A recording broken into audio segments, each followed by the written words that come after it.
Hello students. तो class 12th की physics में इस समय हम सब लोग चुंबकत्व तथा द्रव्य नाम का चैप्टर पढ़ रहे हैं, वो भी चैप्टर नंबर 5 बालाजी प्रकाशन से।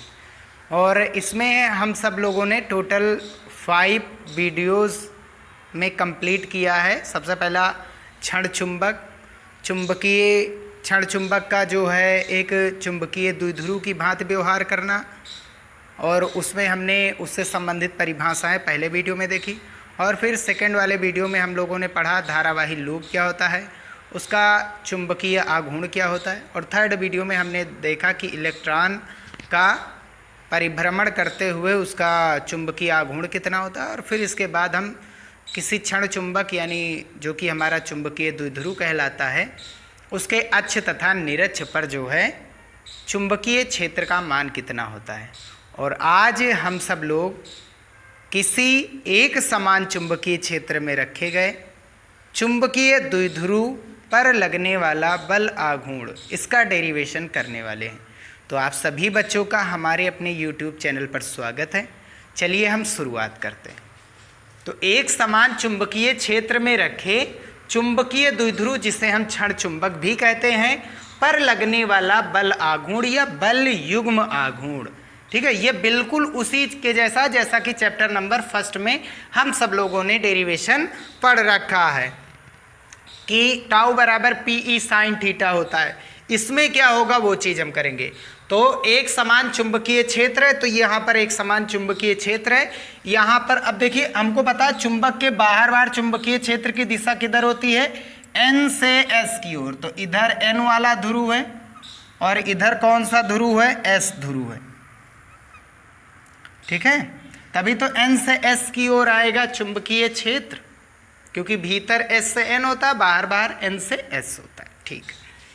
यहाँ पर एक समान चुंबकीय क्षेत्र दिया गया। इसमें हमने कोई क्षण चुंबक लिया जिसे हम चुंबकीय द्विध्रुव भी कहते हैं।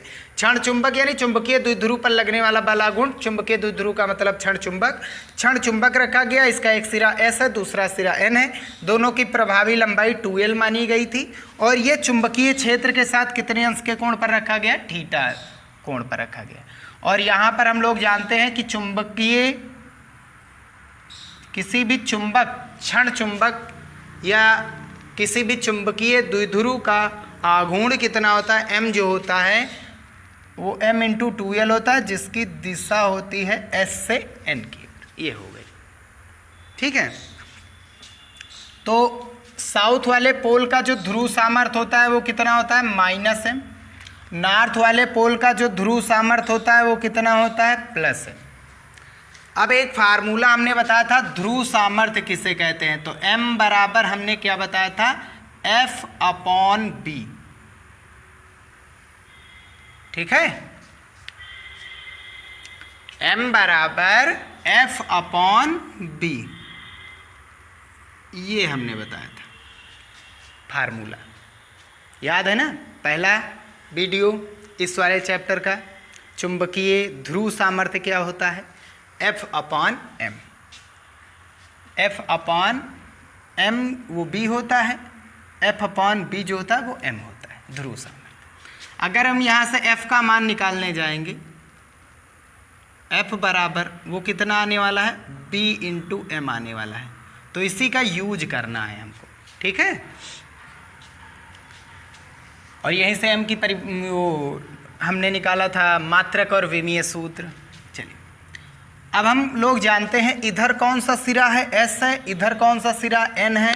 तो N वाला S वाले पर क्या लगाता है, आकर्षण बल। S वाला S को प्रतिकर्षित करेगा, N वाला इसे आकर्षित करेगा। तो N वाला S को क्या करेगा, आकर्षित करेगा। कितना बल लगा करके, F बल लगा करके, ठीक है। S वाला N वाले को आकर्षित करेगा, N वाला प्रतिकर्षित होगा। और यहाँ पर कितना बल लगेगा, F बल लगेगा। बल लगा रहा है ना, ये उसे ढकेलेगा, ये इसे ढकेलेगा, यानी N वाला खींच रहा है, S वाला इधर खींच रहा है N वाले को। तो ध्रुव S पर लगने वाला बल अच्छा, N से S की ओर चुंबकीय क्षेत्र कितना है? B है। तो कितने चुंबकीय क्षेत्र में ये रखा गया है भाई? कि कोई भी चुंबक किसी चुंबकीय क्षेत्र में रखा जाएगा तो उस पर तो बल लगना ही लगना है ना, तो बस वही यूज करने वाले हैं। तो बल क्या होगा? F बराबर किस ध्रुव पर बात हो रही है? S वाले का ध्रुव सामर्थ्य कितना है? -m है। अच्छा, यहाँ पर हम S भी लिख सकते हैं, F इंटू एस बराबर क्या होगा? S का ध्रुव सामर्थ्य कितना? यही फार्मूला। कितने चुंबकीय क्षेत्र में ये रखा गया है? B चुंबकीय क्षेत्र में रखा गया। ध्रुव सामर्थ्य S का कितना है? -m है। माइनस किस में चला जाएगा? दिशा बताने में। प्लस माइनस दिशा बताते हैं, हमको केवल मान से मतलब। ये हो गया हमारा। ऐसे ही ध्रुव N पर भी ये वाला जो चुंबकीय क्षेत्र है ये बल लगाएगा। लगने वाला बल कौन लगा रहा है? N लगा रहा है। अब की बार N पर लग रहा है। कितने चुंबकीय क्षेत्र में रखा गया है N वाला? B वाले चुंबकीय क्षेत्र में। देखिए इसका ध्रुव सामर्थ्य कितना है? M है। ठीक है, अगर हम देखेंगे ये इक्वेशन फर्स्ट नाम देंगे, ये इक्वेशन नंबर सेकंड नाम देखेंगे, तो इक्वेशन फर्स्ट एंड सेकंड से हम कह सकते हैं कि जो हमारा Fs है वो किसके बराबर है? Fn के बराबर है। तो इसको हम किसके इक्वल मान लेंगे? F के इक्वल मान लेंगे इसको भाई। दोनों के दोनों जब सेम है तो उसको हम F मान लेंगे।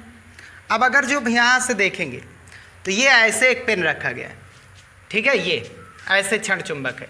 इस वाले पर बल लग रहा है इधर की ओर, ये वाला बल लग रहा है इधर की ओर, तो इसको नीचे की ओर ढकेला जा रहा है, इसको ऊपर की ओर ढकेला जा रहा है, तो ये क्या हो जाएगा? रोटेट हो जाएगा अपने अक्ष पर।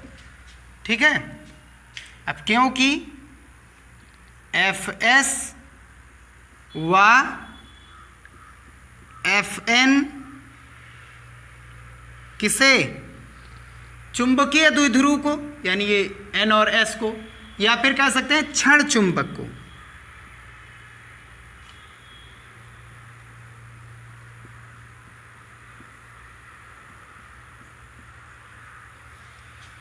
क्या करा रहे हैं? घुमा रहे हैं। आ रही बात समझ में? और घुमाएंगे तो है ही है, ऐसे इधर ढकेल रहा है, उसे उधर ढकेल रहा है, तो देखिए ये ऐसे रखा गया है तो ये घूमेगा तो है ही है। पूरे की बात हम नहीं कर रहे हैं, लेकिन फिर भी ये घूमेगा तो नहीं घूमेगा? घूमेगा, है ना। ये N पर लग रहा है बल तो Fn, S पर लग रहा है तो F इंटू एस होने वाला है। ठीक है, तब अगर घुमा रहे हैं तो बलाघूर्ण उत्पन्न होगा। उत्पन्न बलाघूर्ण, उत्पन्न बल आघूर्ण। ठीक है, टाउ बराबर बलाघूर्ण क्या होता है? बल गुणे बलों के मध्य, दोनों बलों, जो दो बल कम से कम होने चाहिए उत्पन्न करने, घुमाने के लिए दो बल लग रहे हैं, उनके मध्य दूरी। बल गुणे बलों के मध्य विस्थापन। बल गुणा विस्थापन होता है ना, ये बल गुणे बल की क्रिया रेखा के मध्य लंबवत दूरी। तो बल किस दिशा में लग रहा है? ये बल की क्रिया रेखा ये है, ये बल की क्रिया रेखा, ये हो गई बल की क्रिया रेखा। इनके बीच की जो लंबवत सबसे छोटी दूरी है, सबसे छोटी दूरी निकालने के लिए यहाँ पर क्या डालते हैं? लंब डालते हैं। यही हमको दूरी चाहिए, विस्थापन d। अच्छा, इसका नाम देंगे, ये a हो जाएगा, a ना नाम दीजिए, इसका नाम p दे रहे हैं, इसका नाम q दे रहे हैं, इसका नाम r दे रहे हैं, ए b हो जाएगा ना, b चुंबकीय क्षेत्र। तो टाउ बराबर बल कितना लग रहा है? बल दोनों के दोनों से में F लग रहा है, गुणा विस्थापन को हम किससे लिखेंगे? d से लिखेंगे।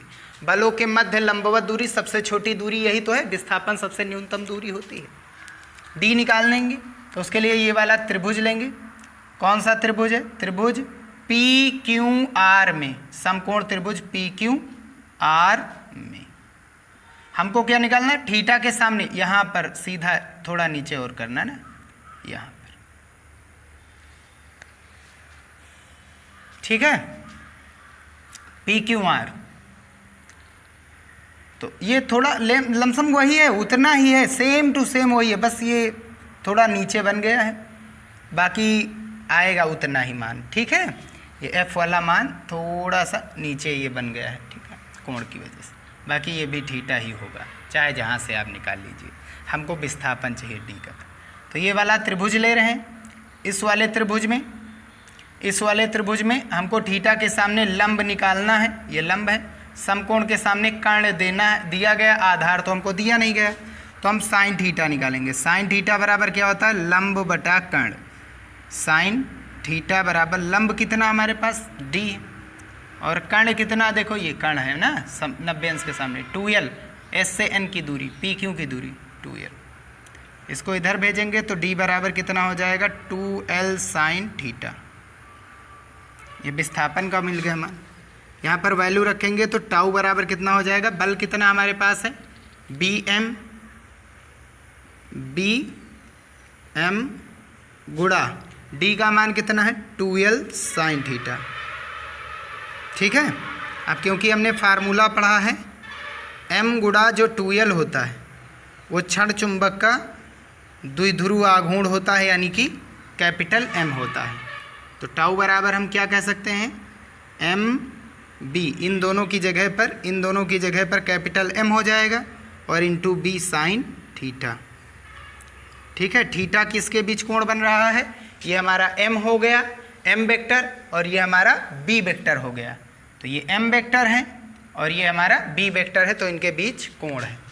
चुंबक को देखिए, बाकी अंदर वाला पार्ट वही है जो बाहर वाला है, तो टाउ वेक्टर बराबर कितना हो जाएगा, m vector cross b vector. Cross क्यों लगाए, क्योंकि साइन थीटा जुड़ा है, और टाउ एक सदिश राशि है, तो क्रॉस गुणन तो लगाना ही लगाना पड़ेगा। ये होता है इसका सूत्र, इम्पॉर्टेंट है, बोर्ड एग्जाम में पूछा भी जाता है इस। तो चलिए हम नेक्स्ट डेरिवेशन देखते हैं इसका, कि एक समान चुंबकीय क्षेत्र में रखे चुंबकीय द्विध्रुव को घुमाने में कृत कार्य, यानी किया गया कार्य। तो जैसा कि हमने पिछले वीडियो में बताया था कि जो जो चीज़ें हमने विद्युत क्षेत्र के लिए विद्युत द्विध्रुव के कारण अपनाई थी, सेम वही चीज़ें हम चुंबकीय द्विध्रुव के कारण चुंबकीय क्षेत्र के लिए अपनाएंगे। तो जैसे विद्युत द्विध्रुव में अक्ष और निरक्ष पर आया था विद्युत क्षेत्र, बल आघूर्ण आया था एक समान विद्युत क्षेत्र में रखे विद्युत द्विध्रुव पर लगने वाला बल युग्म आघूर्ण, सेम वही चीज़ इसमें भी आया। अब द्विध्रुव को घुमाने में किया गया कार्य, सेम वही चीज़ इसमें आया। वहाँ विद्युत द्विध्रुव को घुमाने में किया गया कार्य था, यहाँ चुंबकीय द्विध्रुव घुमाने में किया गया कार्य होगा। चुंबकीय द्विध्रुव का मतलब ही होता है क्षण चुंबक। तो एक समान हमने चुंबकीय क्षेत्र यहाँ पर ले लिया, और जिसमें हमने एक क्षण चुंबक को कुछ एंगल पर रख दिया है। अब इसको हम क्या करेंगे, हमको पता है कि इस पर बल आघूर्ण लगेगा। देखो ये वाला कौन सिरा होता है, इधर S होता है, और इधर कौन होता है, हमेशा N होता है। ठीक है, N से S की ओर चुंबकीय क्षेत्र एक बाह्य चुंबकीय क्षेत्र है, जो कि N से S की ओर दिष्ट है। अब ये N सिरा है, तो S वाला N सिरे पर आकर्षण बल लगा करके इधर खींचेगा। ठीक है, और S वाला S वाले को प्रतिकर्षित करेगा, ऐसे N वाला N वाले को प्रतिकर्षित करे। N वाला S वाले पर क्या लगाएगा, आकर्षण बल, वो तो अपना इधर खींचेगा, इसे S पर लग रहा है। एक तो है नहीं, बहुत सारे चुंबकीय क्षेत्र सभी अपने आप में खींचेंगे। ये इसे हर एक चुंबकीय बल रेखाएं इसे खींचना चाहेंगी, हर एक चुंबकीय बल रेखाएं S को खींचना चाहेंगी। तो ये घूमने लगता है, रोटेट होने लगता है, बल आघूर्ण उत्पन्न होता है। तो क्या लिखेंगे, चुंबकीय क्षेत्र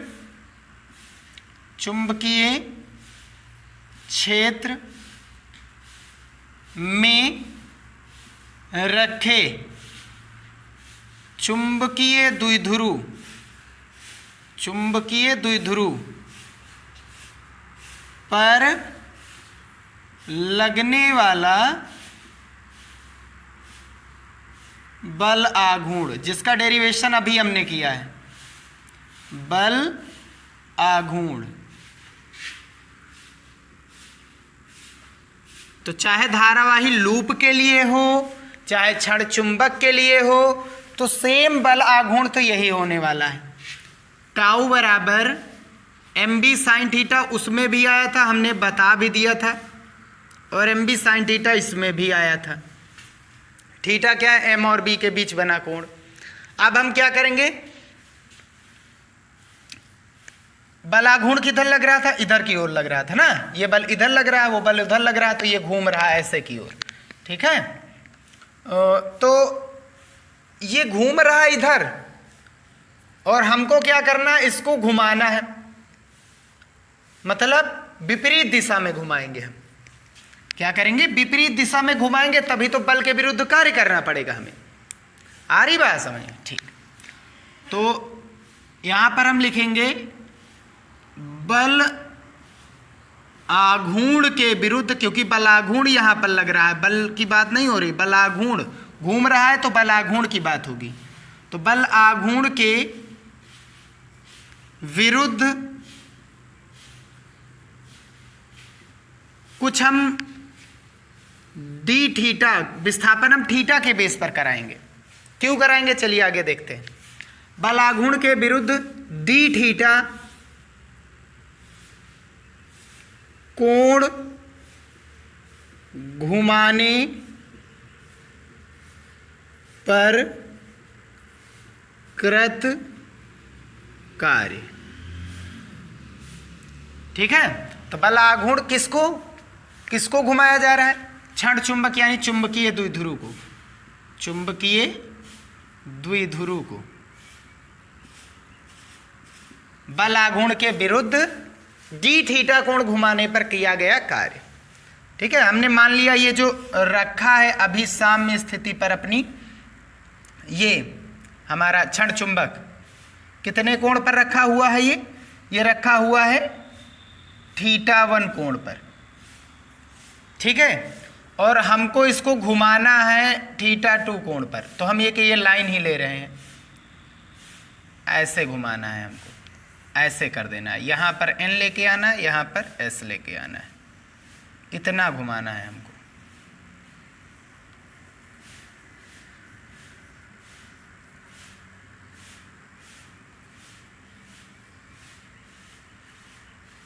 θ1 पर रखा गया है, साम्य स्थिति इसकी θ1 है, और इसको घुमाया किधर जा रहा है? कितना गया है? ये θ1 पर रखा गया था, इसको घुमा दिया गया है θ2 तक। तो θ1 से θ2 तक जब आया, ये θ1 का केस है, और घूम करके अब कहाँ पर पहुँच गया? θ2 तक। तो θ1 से θ2 के बीच की एक कोई स्थिति हम ले रहे हैं, कोई एक बीच की स्थिति, वो है हमारी डी थीटा। बहुत छोटा कोण घुमाने में, बहुत छोटा कोण घुमाने में किया गया कार्य। बहुत छोटा कोण घुमाएंगे, बहुत कम घुमाएंगे तो बहुत कम कार्य करना पड़ेगा, बल तो उतना ही लगेगा, चाहे हम कम घुमाएं चाहे ज़्यादा घुमाएं। तो डी डब्ल्यू कार्य भी छोटा होगा। बल बराबर क्या होता है? कार्य बराबर क्या होता है? कार्य बराबर होता है बल गुणा विस्थापन। कार्य बराबर बल गुणा विस्थापन। अच्छा, यहाँ बल कौन यूज में आ रहा है? किसके विरुद्ध हम कार्य कर रहे हैं? बल के विरुद्ध तो कर नहीं रहे, बलाघूर्ण के विरुद्ध, क्योंकि घुमाने की बात हो रही है। तो यहाँ पर क्या लगेगा? बल की जगह पर बल आघूर्ण। कितना घुमाए? विस्थापन देखो कितना कराए हैं हम? D theta. अब क्योंकि टाउ बराबर हमने मान भी पढ़ा है, कितना होता है? एम बी साइन थीटा होता है, और इनटू में डी थीटा। हमको कुल कितना कार्य करना पड़ेगा, यानी नेट कार्य। कहां से कहां तक घुमाना चाहते हैं हम? θ1 से कहां तक ले जाना चाहते हैं? θ2 तक। कोई भी एंगल हो सकता है, कोई जरूरी नहीं वो θ1 θ2 ज़्यादा भी हो सकते हैं। तो नेट कार्य यानी W, उसके लिए छोटे छोटे कार्य का क्या करते हैं हम? ऐड करते हैं, या तो फिर एक छोटे कार्य का समाकलन। कहां से कहां तक? θ1 से θ2 तक। याद रखिए, यहाँ बल आघूर्ण की बात हो रही है, तो जाहिर सी बात है माइनस का चिन्ह नहीं लेने वाले, ठीक है। विद्युत द्विध्रुव को घुमाने में किया गया कार्य, वो उसमें भी यही हुआ था। तो W बराबर डी डब्ल्यू कितना आया है हमारे पास? M b sine theta d theta. ये कहाँ से कहाँ तक? θ1 से θ2 तक।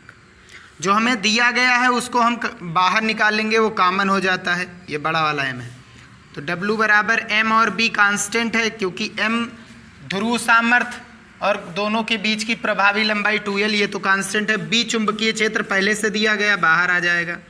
अंदर कौन बचेगा? थीटा वाला, क्योंकि थीटा नियत नहीं है, तो थीटा बढ़ घट रहा तो साइन थीटा तो घटेगा बढ़ेगा ही, तो साइन थीटा अंदर रहने वाला है और इनटू में डी थीटा। थीटा 1 से कहाँ तक हमको घुमाना है? थीटा 2 तक। साइन थीटा का समाकलन कितना होता है? माइनस का कॉस थीटा। साइन थीटा का समाकलन होता है माइनस का कॉस थीटा। कहाँ से कहाँ तक हमको करना है? थीटा 1 से थीटा 2 तक लेना है हमका मान। बस माइनस का चिन्ह हम ऐसा करते हैं, यहाँ से हटा करके बाहर लिखे दे रहे हैं, ठीक है। अब थीटा के दो मान हैं, पहला एक थीटा 2 है और दूसरा एक थीटा 1 है। तो इसे कैसे लिखा जाता है? ऊपर वाला मान माइनस नीचे वाला मान, upper limit minus lower limit, minus का एम बी, तो कॉस अपर लिमिट यानी कि थीटा 2, थीटा के ही तो ये मान है, minus cos lower limit, theta का निचला वाला मान कितना है? थीटा 1 है। Upper limit minus lower limit, तो थीटा की अपर लिमिट क्या है? थीटा 2 माइनस थीटा की लोअर लिमिट क्या है? थीटा 1। कॉस के साथ था ये थीटा, तो कॉस लिख दिया गया। अब हम क्या करेंगे? माइनस को अंदर गुणा कराए दे रहे हैं, माइनस को अंदर गुणा कराएंगे अगर हम, तो ये कितना हो जाएगा? M B cos theta 1 minus, ये माइनस हो जाएगा, ये माइनस माइनस प्लस हो जाएगा, कॉस थीटा 2। ये थीटा 1 से थीटा 2 तक घुमाने में किया गया कार्य। अगर ये साम्य स्थिति में रही होती तो क्या होता है? साम्य स्थिति का मतलब क्या हुआ? स्थायी अवस्था। स्थायी अवस्था कब होता है? जब m और b के दिशा बराबर होती हैं। m वेक्टर जिस ओर है उसी ओर वेक्टर b है, तो उनके बीच कोण कितना बनेगा? 0 अंश। ये कहलाती है द्विध्रुव की स्थायी अवस्था। कौन सी अवस्था? स्थायी अवस्था। याद रखिए, अगर m सदिश की दिशा इधर है, b सदिश की दिशा इधर है, विपरीत दिशा है, तो कोण कितना बनेगा? 180 अंश। ये क्या कहलाता है? अस्थायी अवस्था।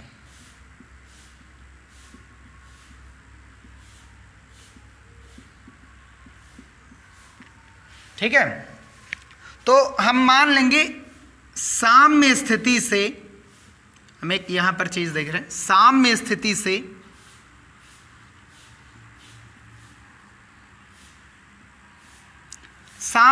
से थीटा कोण घुमाने में किया गया कार्य, थीटा कोण घुमाने में किया गया कार्य यानी कृत कार्य। साम्य स्थिति का मतलब क्या होता है? जो थीटा 1 है वो 0 अंश होने वाला है। थीटा 1 कितना है? 0 अंश होने वाला है। साम्य स्थिति थीटा 1 0 मतलब इस समय जिस ओर चुंबकीय क्षेत्र है ठीक उसी दिशा में m वेक्टर है, तो चुंबकीय क्षेत्र से थीटा कोण घुमाने में किया गया कार्य। साम्य स्थिति का मतलब क्या हुआ? चुंबकीय क्षेत्र की दिशा से, कहां से? चुंबकीय क्षेत्र की दिशा से, चुंबकीय क्षेत्र ऐसे, चुंबकीय क्षेत्र की दिशा से कितना कोण? थीटा कोण। तो चुंबकीय क्षेत्र की दिशा से यानी कि थीटा 1 हमारा चुंबकीय क्षेत्र की दिशा में है, तो चुंबकीय क्षेत्र और m के बीच कोण कितना बनेगा? 0 अंश, क्योंकि ये थीटा 1 थीटा 2 क्या है? m और b के बीच बना कोण। तो जब साम्य स्थिति की बात हो रही है तो m और b दोनों सेम ही रहने वाले, तभी तो थीटा 1 क्या हो जाएगा? वो चुंबकीय क्षेत्र की दिशा से घूमेगा। आ रही बात? चुंबकीय क्षेत्र की दिशा से घूमने का मतलब है जो m और b के बीच कोण बन रहा है वो 0 अंश होना चाहिए, तभी तो वो चुंबकीय क्षेत्र की दिशा से घूमेगा। ठीक है, थीटा 1 0 होगा, तब उस केस में जो हमारा थीटा 2 है उसी को हम क्या मान लेते हैं? थीटा मान लेते हैं, क्योंकि हमारा थीटा 1 क्या है? 0 है।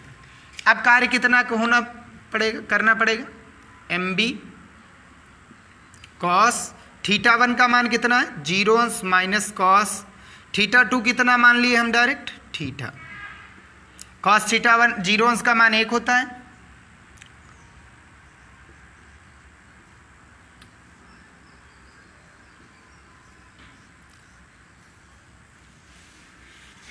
तो ये हुआ हमारा साम्य स्थिति से जब घुमाया जाएगा द्विध्रुव को, चुंबकीय द्विध्रुव को, तब कितना कार्य करना पड़ेगा। याद रखिए ये साम्य स्थिति की बात कह रहा है। साम्य स्थिति से जब इसे घुमाया जाएगा तो mb 1 माइनस कॉस थीटा होगा।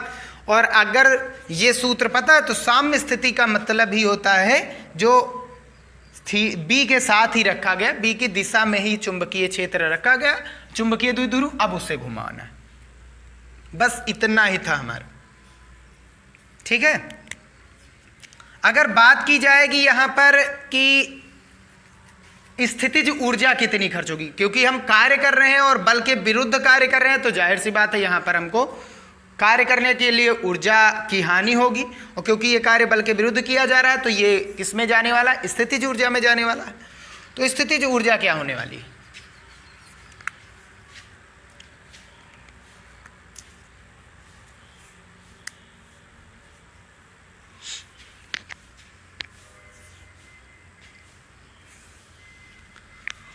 तो स्थितिज ऊर्जा जानने के लिए हम कुछ चीजों को जानेंगे। हमारा U1 कितना होना चाहिए स्थितिज ऊर्जा, थीटा 1 पर जो ऊर्जा है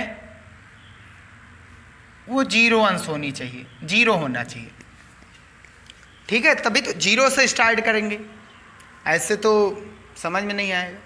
और थीटा 2 वाली जो ऊर्जा है उसे हम U मान लेंगे, क्योंकि हमारा जब U1 0 हो गया तो U2 को हम डायरेक्ट क्या मान लेंगे, U मान लेंगे। आ रही बात समझ में, क्योंकि हमको ऊर्जा 0 से स्टार्ट करनी थी, बीच की कहाँ से 4 5 6 से स्टार्ट करेंगे, नहीं 0 से स्टार्ट करेंगे। तो थीटा 1 जिस अवस्था में रखा गया है, जिस अवस्था में रखा गया उस केस में थीटा 1 कितना होना चाहिए, 0 किस केस में हो सकता है, 0 किस केस में हो सकता है ये मान उसको। तो हमारी जो परिभाषा है स्थितिज ऊर्जा की वो है कि चुंबकीय क्षेत्र में रखे द्विध्रुव को लंबवत दिशा से अपनी मूल अवस्था में लाने में किया गया। कहाँ से, लंबवत दिशा से, लंबवत दिशा में जब रखा गया हो द्विध्रुव और उसे किसी जो थीटा कोण घुमाए, भाई लंबवत दिशा में रखा है, लंबवत दिशा में लेंगे सबसे पहला चुंबकीय क्षेत्र के साथ, फिर जितना तुमको घुमाना उतने ही घूम करके लाना है। तो कुल मिलाकर के हम U1 का मान 0 लेना चाहते हैं तो उसके लिए पहले स्थिति क्या बनानी चाहिए, हमारे पास थीटा का मान 90 अंश होगा, क्योंकि कास 90 अंश का मान 0 होता है, ठीक है। दोनों केसेस में मान 0 होंगे, थीटा 1 थीटा 2, तो कॉस 90 अंश का मान 0 0 होता है, वो मान पूरा 0 हो जाएगा। अब इस केस में जो थीटा 2 होगा उसको हम क्या मान लेते हैं, थीटा। तो पहला हमने केस ये बनाया कि ये 0 मानना है। 0 किस केस में आएगा, जब थीटा हमारा 90 अंश होगा, क्योंकि कॉस 90 अंश का मान 0 होता है। और हमको कहाँ तक घुमाना है, थीटा तक घुमाना है, बस जाहिर सी बात थीटा 2 को हम थीटा मान लेंगे। तो यहाँ पर क्या आने वाला है, W बराबर U हो जाएगा बराबर में, क्योंकि U1 हमारा 0 हो गया ना, और U2 डायरेक्ट क्या बन जाएगा, U ही बन जाएगा। तो 1 वाला पार्ट ही खत्म हो गया है, बस ये मानिए, ठीक है। MB कॉस थीटा 1 कितना लाना पड़ेगा, रखना पड़ेगा 90 अंश, कॉस थीटा 2 कितना मानना है हमने, थीटा। कॉस 90 अंश का मान कितना होता है, 0 होता है। तो U बराबर कितना हो जाएगा, माइनस का कॉस थीटा बचा, माइनस का चिन्ह बाहर, MB कॉस थीटा, ये हो जाएगी स्थितिज ऊर्जा।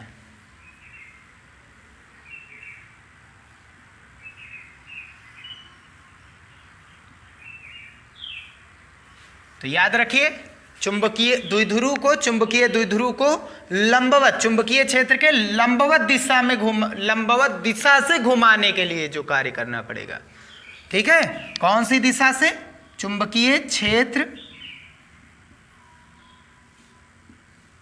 के लंबवत दिशा से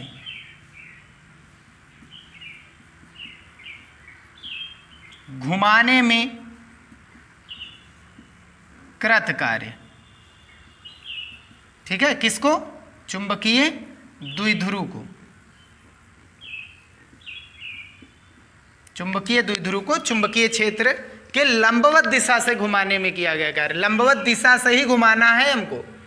लंबवत दिशा से जब घुमाना स्टार्ट करेंगे तभी 1 0 जाएगा, हमको 1 0 लाना है, तो लंबवत दिशा से स्टार्ट करेंगे हम। आ रही बात समझ? ठीक, बस यहीं पर यह वीडियो समाप्त होता है।